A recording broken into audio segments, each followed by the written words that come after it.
Доброе утро, Стоп Гейм! В эфире Инфакт. Чем занимались монахи в средневековье? Гоняли первоклассный эль. Вот этому делу и посвятила свою игру студия Hammer and Ravens. В Ale Abbey мы будем возводить собственный монастырь и производить божественный напиток. Ну и по совместительству разбираться с разбойниками, дружить с соседями и про свой долг перед феодалом не забывать. Новоизобретенным напиткам можно будет придумывать названия, находить особые свойства, экспериментировать и таким образом создать бухлишко, которые будут помнить веками. Изучите более 20 европейских техник пивоварения, тщательно выбирайте оборудование, регулируйте количество, качество и температуру сусла, выдерживайте напиток в бочках или сразу отправляйте на рынок. Ale Abbey стартует в раннем доступе Steam уже 18 февраля. Дата-майнеры сумели нарыть в файлах Sid Meier's Civilization 7 инфу о грядущем контенте. Не то чтобы ее много, но... В общем, пробежимся. Фераксисы готовят пополнить пул цивилизаций Османской империей, Маори, Тонга, Пиратской республикой и Исландией. Среди лидеров появится сам Эдвард Тич, ака Черная Борода, Саида Аль-Хура, тоже из пиратов, и старейшина Маори Фина Купер. Также появится новая эпоха Атомный век и Пак чудес природы Азии. Первое DLC Цива получит в марте, так что часть свежего контента мы увидим совсем скоро. Но еще скорее, а точнее уже, разработчики выкатили улучшение геймплея в патче 1.01. Команда учла критику игроков с заблаговременным доступом и экстренно соорудила обнову, в которой города-государства больше не будут исчезать при переходе между эпохами. Вместо этого они становятся дружественными независимыми державами. Починили морской бой, оппоненты с противоположной вашей идеологией теперь будут более враждебны, внесены улучшения в кризис лояльности в античную эпоху, во время кризиса теперь можно покупать виллы для большего контроля довольства, города теперь автоматически переключаются на режим «растущий город», если они больше не соответствуют выбранному режиму, исправлен баг, возникающий после получения слишком большого количества бонусов к росту, когда количество еды резко летело в минус, и, наконец, внесены правки в пользовательский интерфейс. Sid Meier's Civilization 7 доступна на ПК, PlayStation, Xbox и Nintendo Switch.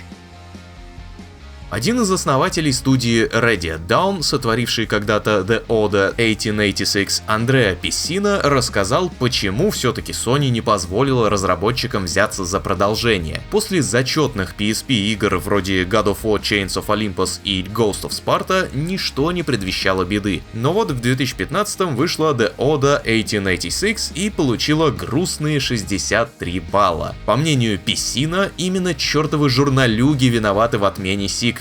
Если бы все сложилось, вторая часть могла выйти уже в 2018-м. Во время разработки Ордена руководство Sony было настроено оптимистично, ровно до того момента, когда произошли кадровые перестановки. На команду начали оказывать давление, и ей пришлось допиливать игру в спешке. А иначе Sony отказала бы разрабам в денежном содержании. Игре не хватило еще минимум года производства, но издатель напрочь отказался выделять дополнительное время и двигать дату релиза. В итоге очень многое пришлось вырезать, в том числе и из сюжета, а часть катсцен изначально должна была быть интерактивными эпизодами. Оставалась надежда, что сеттинг, персонажи и прочие элементы затащат, но не вышло. К слову, сеттинг у игры действительно уникальный. Помнится, графон на момент выхода был прям отвал башки, и вот вроде действительно средненькая игра, а так хотелось продолжения.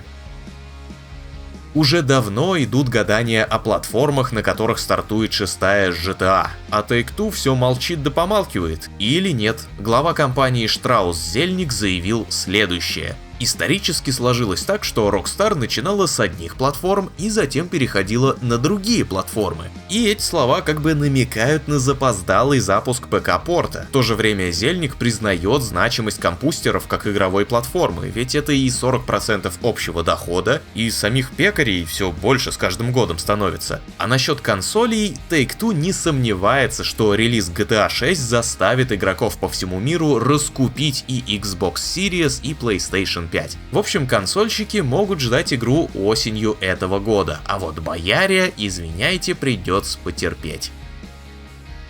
Фантастическая четверка залетела в Marvel Rivals еще месяц назад, да и то только на полшишечки. Игроки уже успели пощупать женщину-невидимку во всех видимых и невидимых местах. Кто-то подергал Мистера Фантастика, а вот Чел-Факел и Существо пока курят на скамейке запасных. Их обещают выпустить в большой мордобой 21 февраля. Вместе с этим завершится полусезон. Авторы сбросят рейтинг и раздадут награды самым успешным игрокам. Кто-то получит новый костюмчик, а кому-то вдобавок отвесят еще и знаки почета. Marvel Rivals доступна на ПК, PlayStation 5 и Xbox Series.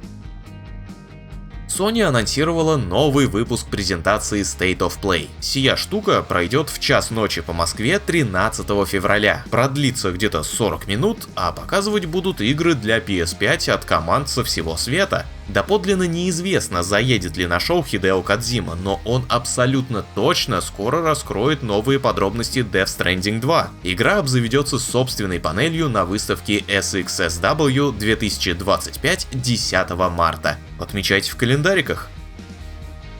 Очередной фестиваль стартовал в магазинчике Дяди Габена. На этот раз фестиваль кооператива. Локального. С хорошими скидочками можно приобрести Baldur's Gate 3, Cult of the Lamb, дефинитивную Divinity Original Sin 2, ну и кучу других проектов, в которые можно зарубиться с другом в офлайне. Акция продлится до вечера 17 февраля.